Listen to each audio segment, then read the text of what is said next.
My name is Claire Madsen. I am 48 years old, and for the past 9 years, I have been the lead systems architect at a mid-sized data firm on the East Coast, the kind of place where most decisions get passed off as alignment and most credit gets claimed in silence. I was not hired to present. I was hired to design, and I did more than once. But only once did it lead to a contract this large. $38 million across 3 phases, all tied to a single system that I had quietly built from the ground up, while most people were still debating which problem needed solving. It was called the Statera Loop, though I no longer said the name out loud. The system had started as a sketch. A shape, really. Not a perfect one, just something I saw forming during a week of bad meetings and better solitude. I remember drawing it in the margin of a travel notebook, one that smelled faintly of ink and coffee, because the company laptop they issued me at the time was locked out of half the tools I needed. The first working version ran on a prototype machine I paid for myself. I had been contracting then, not officially full-time, which meant the idea was mine in every way that counted, until someone else decided it was not. I did not notice what was missing until the meeting. Not the public one, but the smaller internal session held 2 days before the client's final sign-off. They called it a cross-functional milestone alignment, the kind where people nod more than they speak and where the screen does most of the talking. When I entered the room, they had already started. Gavin Lee, our new technology lead, was standing by the projection screen, walking through the design rationale like he had traced the blueprint himself. He pointed to logic segments I had redrawn 10 times, reordered across long weekends, tested under live strain with nothing but an intern and a borrowed server rack. The diagrams were identical to the last version I submitted. Only one thing had changed. My name was gone. It was not a formatting issue, not an oversight. The language had been rewritten, subtle at first. Passive phrasing, broader nouns, a familiar tone diluted by the word team. But I recognized what was missing because I had put it there in the first place. The structure, the pacing, the fault tolerance thresholds, everything was intact, except the part that traced it back to the person who built it. That absence was not technical, it was personal. I sat down in the second row, no one looked surprised.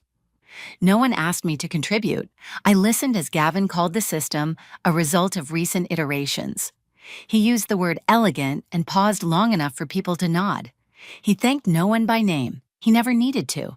The diagram was already on the screen, and people clap for what they see, not for how it got there. If you are still here, maybe on your lunch break, maybe walking out like I just did, leave a trace. Just tell me where you're listening from, and if you've ever watched something you built, move forward without you.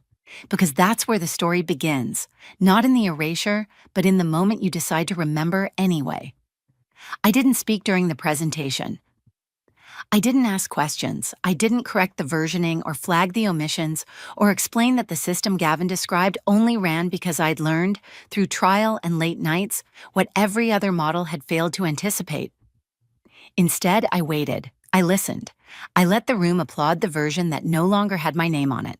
Later that evening, while the others posted photographs from the milestone review, portraits of handshakes, coffee carts, rented florals, I returned to my apartment, pulled out the original sketchbook, and opened to the first drawing I had made of the loop. The lines were uneven, the labels still in pencil, the corners smudged. I had circled one phrase 3 times in red ink. No one sees the weight this holds. That version had never been submitted, but I remembered it, and it remembered me. That night, I did not sleep, not out of anger, not out of fear, but because something shifted, quietly, finally, and the person they thought had been removed from the system had just logged in somewhere else. 2 days after the milestone meeting, I received an internal memo from the legal department. It was routine in tone, formatted like any other update and buried inside a weekly digest no one really read. But I always read those messages, especially the ones that seemed harmless. The subject line was forgettable, but the attachment was not. They had submitted a provisional patent filing for the infrastructure that powered the Statera loop. I opened it without hesitation, not because I expected to be named, but because I already suspected I wouldn't. The document was 23 pages. Most of it was language I had written before, expanded, reframed, standardized. The structure had been simplified, perhaps to seem more collaborative, less authored, but I recognized it line by line. It was mine, even without my name. The moment I reached the attribution section, I stopped scrolling. There were 3 names. Gavin's was listed first. 2 other engineers, bright but peripheral to the core logic, were included as contributors. I wasn't listed at all, not as inventor, not as co-author, not as prior art. I remember sitting very still, the way people do in waiting rooms when the news arrives and nothing quite lands. There was no anger, not at first. Just a wave of clarity so quiet it almost felt like still water pulling away from shore before a storm. I closed the memo. I said nothing.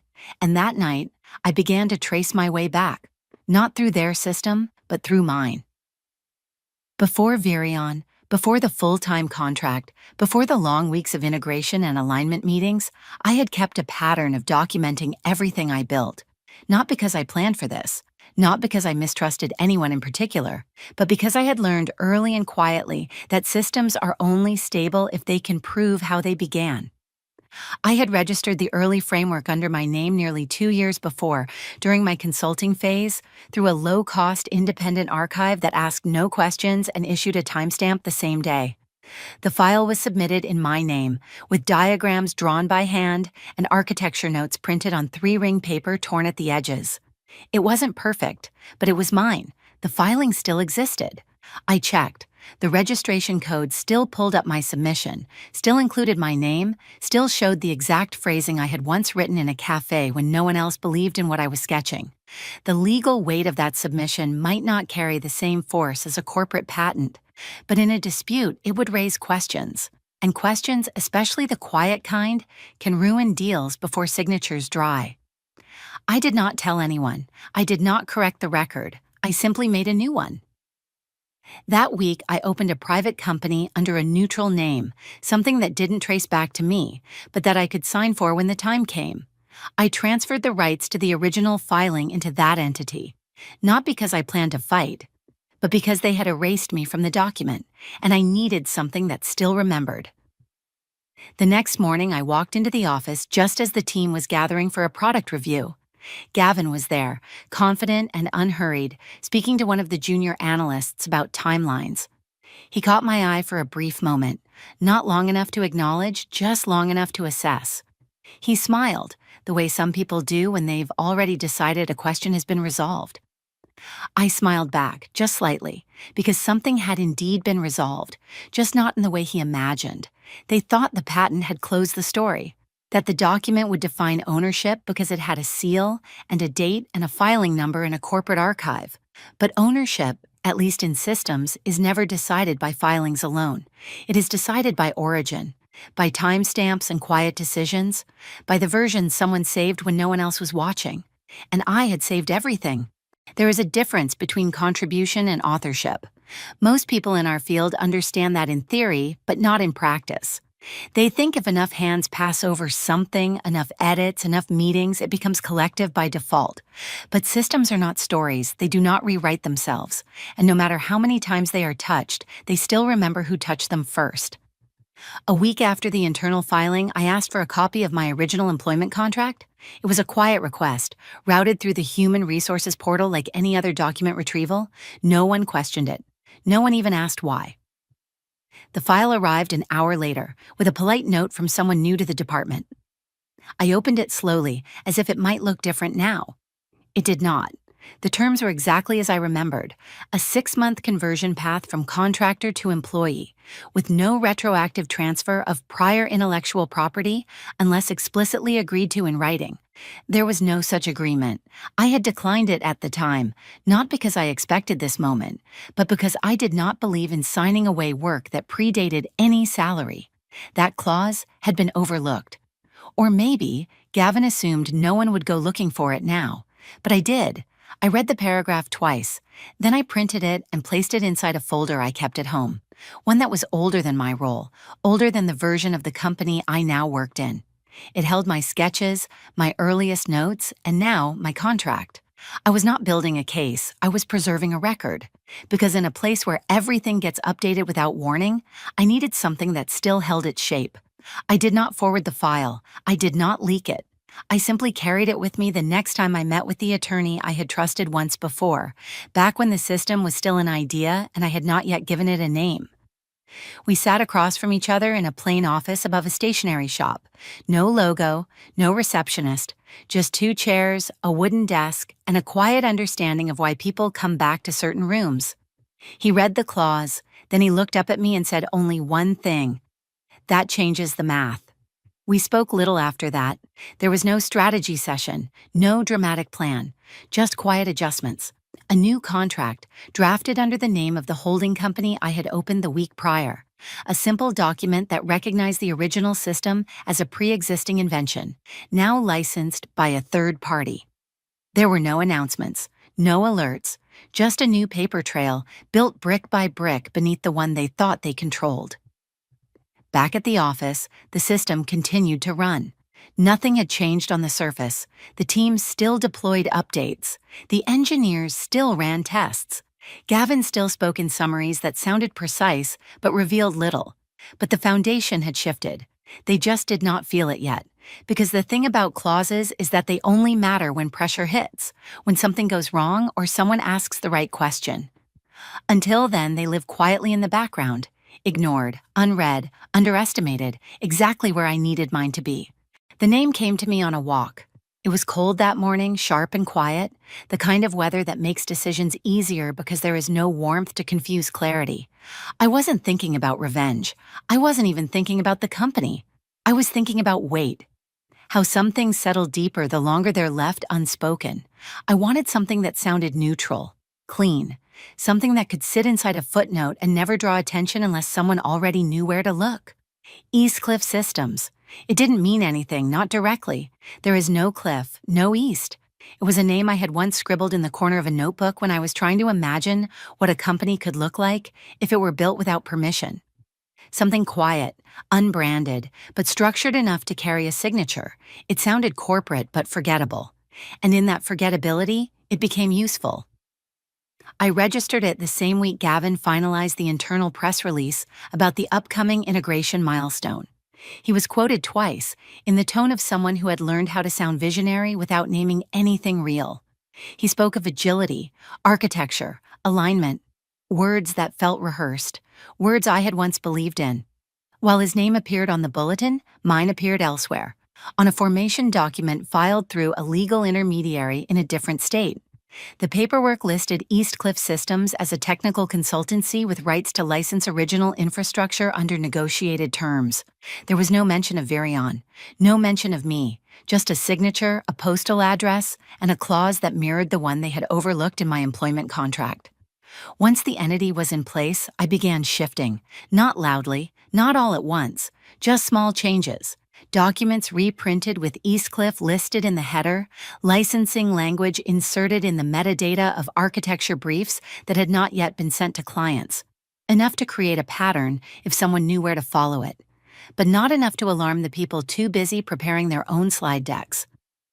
And then came the client meeting. It was a routine checkpoint, the kind where both sides nod through timelines already agreed on. The lead from Dellum Klein was polite, attentive, and sharper than she let on. Halfway through the review, she paused on a diagram. Not the content, but the corner. There, in small type, was a single line, licensed by East Cliff Systems.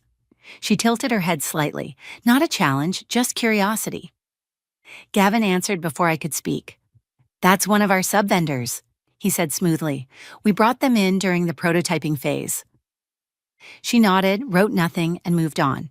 I said nothing, but I watched her eyes pause on the name. I watched Gavin move too quickly past the subject, and I knew in that moment that something had entered the system. Not a threat, not a disruption, just a quiet thread no one had expected to pull. By the end of that week, our internal summary listed all project assets under a shared drive labeled Client Ready. I opened one of the final proposals. It included architecture slides, delivery phases, and a revised technical appendix. Page 7 listed the core modules, unchanged from my design. Page 8 listed implementation dependencies. And at the bottom of that page, almost hidden beneath formatting, was a note carried over from a working draft I had once authored. It read, "System references reflect current licensing structure as per East Cliff Agreement." No one had removed it. No one had noticed. Because when people believe you no longer matter, they stop reading what you wrote. And that is exactly when your words become the most dangerous. It started with a question that didn't sound like a warning. The kind of question clients ask when they already know the answer, but want to hear you say it out loud. At first, it was casual, folded into a longer conversation about deployment timelines and data handling practices. The representative from Dellum Klein was steady, professional, the kind of person who made curiosity feel like routine. She waited until the room had settled, until the technical walkthrough was done, until Gavin had leaned back with the practiced confidence of someone who believes the slide deck is enough. Then she asked, "Just to confirm, do you have full rights to the infrastructure you're delivering?" The pause that followed was brief, but not brief enough. Gavin smiled, the way people smile when they want to buy time. "Of course, everything in scope is proprietary to Virion Analytics." She nodded slowly. "I ask only because our legal team flagged a cross-reference in your appendix. The name Eastcliff Systems came up in a metadata trail. We weren't familiar with them." Silence again, tighter this time. Gavin cleared his throat. "They were involved early, prototyping support, nothing that impacts deployment." She tilted her head but did not challenge him. "We've passed it to our compliance office for standard review. No concerns, just a formality." Then she smiled, almost warmly. "You understand." Gavin said nothing after that, and the meeting ended too smoothly. Back at the office, I watched from the edge of the hallway as he closed his laptop with more force than necessary. His assistant followed behind him, silent. I could hear him muttering as he passed, not angry, yet, but rehearsing a version of the story that might still hold. I returned to my desk. No one asked me anything. I was not copied on the follow-up emails, but I knew what was coming because I had seen it before. In companies like ours, deals don't collapse from bugs or delays.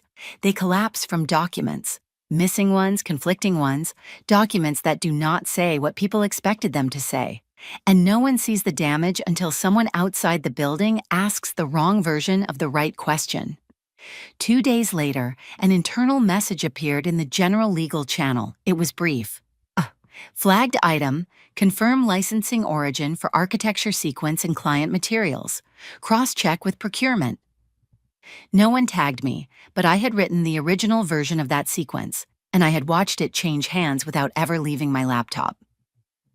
That evening, while others stayed late to prep for the next sprint demo, I sat in the quiet corner of a cafe 2 blocks from the office and opened the version I had archived long ago.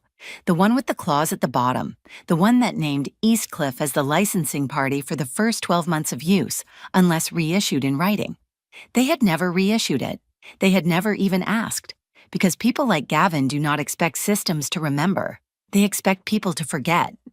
But I had not forgotten, and now someone else had started to remember too. The message came on a Wednesday, early, unremarkable at first glance. No subject line, no preamble, just a file and 1 sentence. "This was still in my export folder. Thought you should have it." It came from Noah Clark, one of the junior engineers I had onboarded during the 3rd phase of the project. Smart, quiet, reliable in the way people rarely notice until something goes wrong, and they are the only one who still remembers how the pieces fit together. We had not spoken in months. He was not part of the leadership loop. He rarely spoke up in meetings, but I had sat beside him once for nearly 2 hours, walking him through a deployment structure that no one else had the patience to explain. He had listened, asked one question at the end, and never needed help on it again. I opened the attachment slowly. It was a snapshot of the early architecture folder, one of the build directories that used to sit on our shared internal drive, before it had been reorganized, rebranded, and overwritten. And there it was. My notes, my structure, my annotations in the margin, still using the phrasing I defaulted to when I was drafting alone, terms no one else adopted because no one else needed to. The file was clean, untouched, undisturbed since the day I last sent it. He had kept it, not because he suspected anything, but because some people keep things when they do not trust that the system will. I read the message again. It was not an accusation, not a gesture of loyalty, just an action. A small signal sent from one person to another, across a space that had once been shared, then slowly divided without words. I did not reply.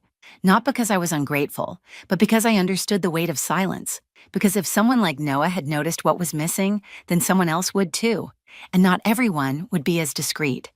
Later that day, Gavin sent a team-wide update. It was vague, all tone, no content, a nod to process realignments, client questions, and ongoing efforts to clarify early documentation. He never said what had triggered the update. He never mentioned compliance. He never said the word Eastcliff. But he changed the name of the system, just slightly, from Statera Loop to Statera Platform. I saw the slide deck. The diagram was the same, the core logic untouched. But the caption had been stripped again, this time even cleaner. No names, no origin. Noah did not follow up. He did not need to. Because sometimes the most powerful moment is not when someone tells the truth. It is when they stop pretending they believe the version they were given. It surfaced in a place it was never meant to reach. A forwarded thread from the partnerships team sent by mistake to a mailing list that still had my name on it. The subject line was blank. The body, just a signature block and 2 lines above it. Please do not share externally. This version is for internal staging only. The attachment was labeled Licensing Clarification Draft. I opened it without hesitation. The language was cautious. Everything softened by legal phrasing, every admission buffered by conditional verbs. But underneath the folds, it was clear. They had drafted a letter meant for Dellum Klein's compliance team, one that attempted to reframe Eastcliff Systems not as a vendor, but as a technical partner during exploratory phases. They used phrases like non-exclusive collaboration, limited technical input, and no enduring claim. It was, in every sense, a repair. Not a correction, not an acknowledgement, just a quiet surgical adjustment, an attempt to rewrite the past without drawing attention to the reasons why it needed to be rewritten. I read the letter twice, then once more, not to check for accuracy, but to feel the tone behind it. It was rushed, not in format, but in fear. It had been written not from strength, but from the edge of something unraveling. They knew. Maybe not everything. Maybe not yet. But enough to try.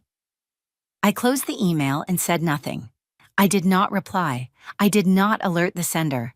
I simply let the message sit in my inbox, unopened to the outside world, but very much intact. 2 hours later, a new version of the same message appeared in my inbox, this time without the attachment. The sender had noticed the error. The thread was replaced by a different message, one labeled Updated Schedule Notes, but still copied to the wrong group. It did not matter, because by then, someone else had seen the draft. Someone on the partner side. And within 24 hours, Dellum Klein's operations lead requested a formal pause on all deliverables tied to the Statera deployment. No explanation, just a line buried in an agenda email.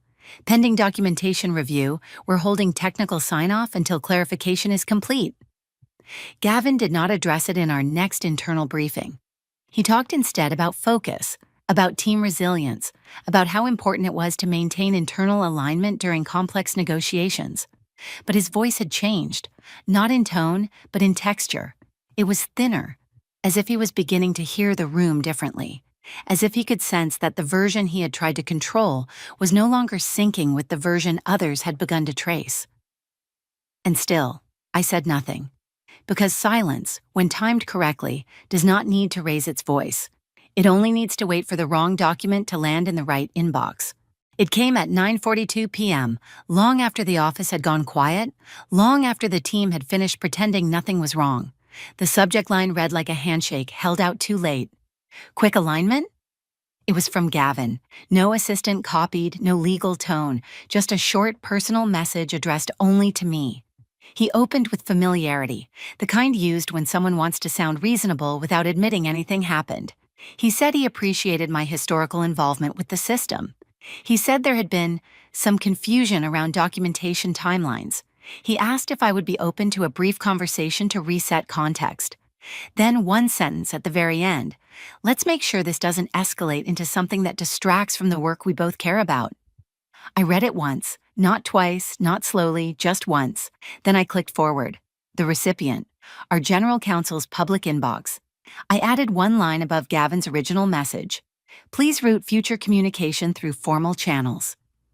And I hit send, That was all. No emotion, no reply, no version of me that still needed to explain what had already been made plain. I do not know how long it took him to see it, but at 11:13 p.m. my phone lit up again. Another message. This time from an unfamiliar name, someone from the legal team, likely asked to follow up, to soften whatever tension Gavin's message had failed to dissolve. The tone was more precise. They referenced recent correspondence, used phrases like intellectual property review and partnership continuity. They said they were exploring resolution frameworks. They asked for a short meeting. I did not respond, because when something is already breaking, the most strategic move is not to fight it. It is to let it fall in the direction it was already leaning. The next morning, a printed envelope was slid under my apartment door. No courier, no signature, just my name, handwritten and a weight I could feel before I even picked it up. Inside was a formal draft agreement. It was not an apology. It was not even acknowledgement. It was an offer. They wanted to formalize limited usage rights to the system. They were prepared to list me as early contributor. They would, in exchange, request full release of all licensing claims under Eastcliff Systems. It was essentially a request to buy silence. There was a return address on the envelope, no stamp, no barcode.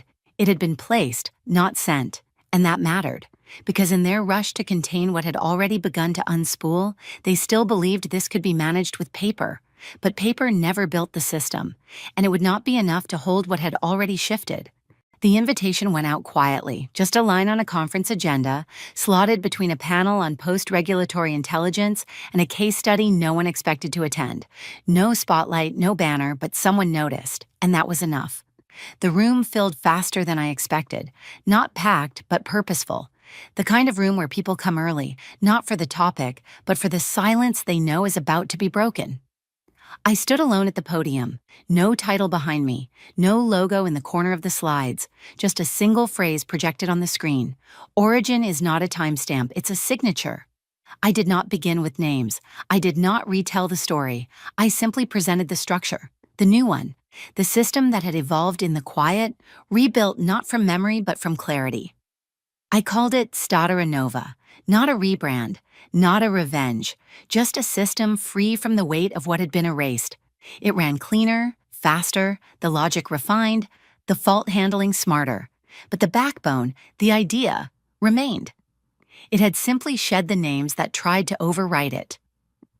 As I walked through the architecture, I watched faces shift. A pause here, a nod there. Not applause, not yet, but attention, the real kind. By the end of the session, one executive from a competing firm approached quietly. She handed me a card. I recognized the name. Their company had once been outbid by Virion. She said only one thing: "If this is real, we want it before they do." I nodded. Said nothing. The next morning, my inbox held 4 meeting requests, none from Virion, all from the firms that used to chase them. By the end of the week, the first licensing agreement was in motion, not to settle, not to compete, but to begin. Part 10, the system that signed itself. The deal closed on a Thursday afternoon in a room without ceremony. No champagne, no photographs, just 2 signatures and the quiet sound of paper sliding across polished glass. $7.5 million in licensing value, 5-year exclusivity, system name, Statera Nova. Provider, Eastcliff Systems. No one asked who had built it, they already knew. The contract did not list prior affiliations. It did not reference legacy platforms. It did not mention Virion.